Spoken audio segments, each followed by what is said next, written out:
In 1996, our next speaker faced an 18-year-old Kobe Bryant on the court for the first time. Midway through the game, while playing, Kobe asked him for tips on his jump shot. Kobe scored 33 points that game against his boyhood idol. Michael scored 36 and won the game too. Please welcome Michael Jordan.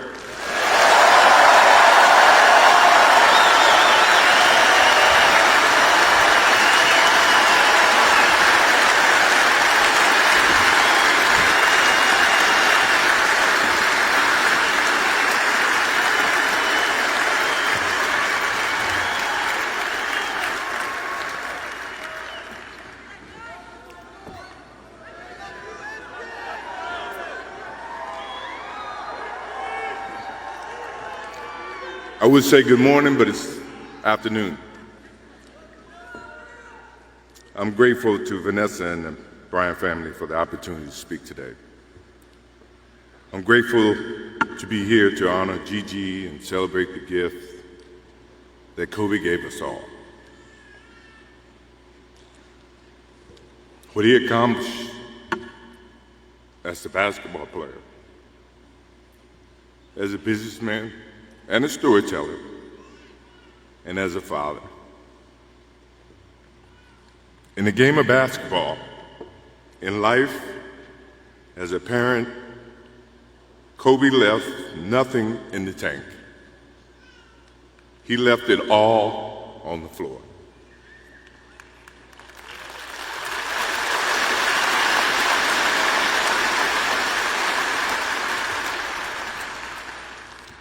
Maybe it surprised people that Kobe and I were very close friends, but we were very close friends. Kobe was my dear friend. He was like a little brother. Everyone always wanted to talk about the comparisons between he and I. I just wanted to talk about Kobe.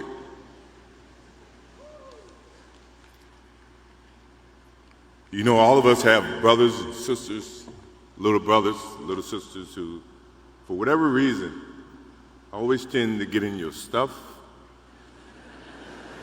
your closet, your shoes, everything. It was a nuisance, if I can say that word. But that nuisance turned into love over a period of time, just because the admiration that they had for you as big brothers or big sisters.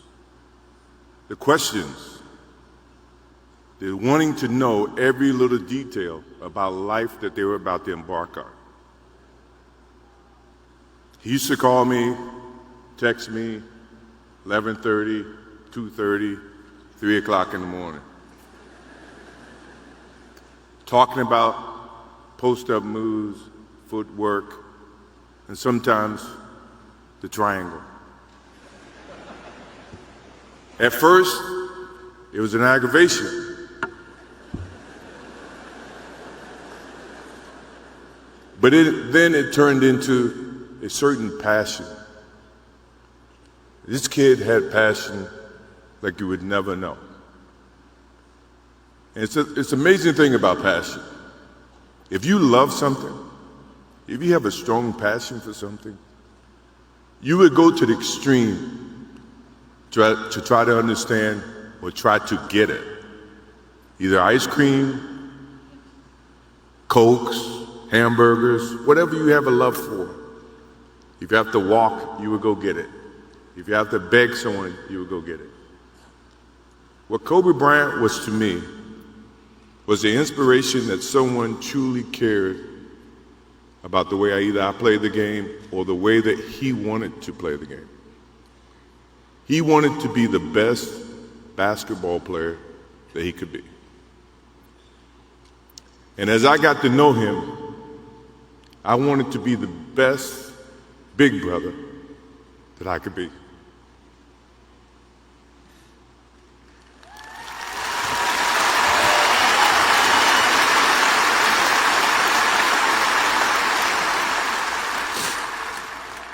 To do that, You have to put up with the aggravation. the late night calls, or the dumb questions. I took great pride as I got to know Kobe Bryant that he was just trying to be a better person, a better basketball player. We talked about business. We talked about family. We talked about everything. And he was just trying to be a better person.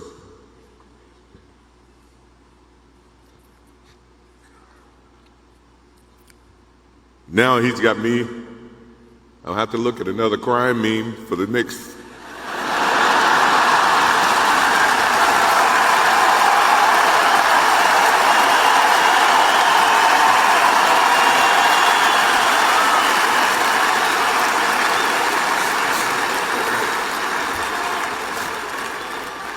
I told my wife I wasn't going to do this because I didn't want to see that for the next 3 or 4 years. That is what Kobe Bryant does to me. I'm pretty sure Vanessa and his friends all can say the same thing. He knows how to get to you in a way that affects you personally, even though if he's being a pain in the ass. But you ever have a sense of love for him and the way that he can bring out the best in you. And he did that for me. I remember maybe a couple of months ago, he sends me a text.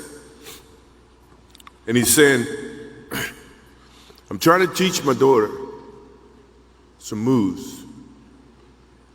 And I don't know what I was thinking or what I was working on. But what were you thinking about when you were as you were growing up, trying to work on your moves? I said, what age? He says, 12. I said, 12, I was trying to play baseball. He sends me a text back saying, laughing my ass off. And this was at 2 o'clock in the morning. But the thing about him was we could talk about anything that related to basketball, but we can talk about anything that related to life. And we, as we grow up in life, rarely have friends that we can have conversations like that. Well, it's even rare when you can grow up against adversaries and have conversations like that. I went and saw Phil Jackson in 1999 or maybe 2000. I don't know when Phil was here in LA. And I walk in and Kobe's sitting there. And the first thing, I'm in a suit. First thing Kobe said, did you bring your shoes? No, I wasn't thinking about playing. But his attitude to compete and play against someone he felt like he could enhance and improve his game with. To me, that's what I loved about the kid. Absolutely loved about the kid. No matter where he saw me, it was a challenge. And I admired him because his passion, you rarely see someone who's looking and trying to improve each and every day, not just in sports, but as a parent, as a husband. I am inspired by what he's done and what he shared with Vanessa and what he's shared with his kids. I have a daughter who's 30 I became a grandparent.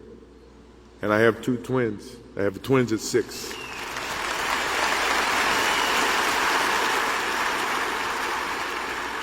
I can't wait to get home to become a girl dad and to hug them and to see the love and the smiles that they bring to us as parents. He taught me that just by looking at this tonight, looking at how he responded and reacted with the people that he actually loved. These are the things that we will continue to learn from Kobe Bryant. To Vanessa, Natalia, Bianca, Capri, my wife and I will keep you close in our hearts and our prayers. We will always be here for you, always. I also want to offer our condolences and support to all the families affected by this enormous tragedy. Kobe gave every last ounce of himself to whatever he was doing. After basketball, he showed a creative side to himself that I didn't think any of us knew he had. In retirement, he seemed so happy. He found new passions, and he continued to give back as a coach in his community. More importantly, he was an amazing dad, amazing husband, who dedicated himself to his family and who loved his daughters with all his heart. Kobe never left anything on the court.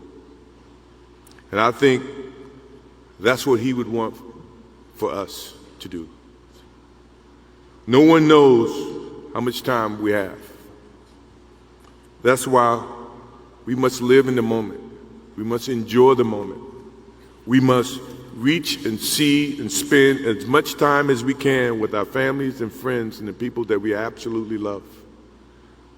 To live in the moment means to enjoy each and every one that we come in contact with.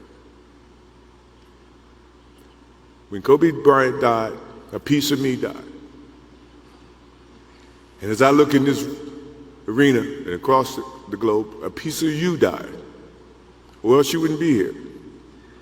Those are the memories that we have to live with and we learn from. I promise you, from this day forward, I will live with the memories of knowing that I had a little brother that I tried to help in every way I could. Please rest in peace, little brother.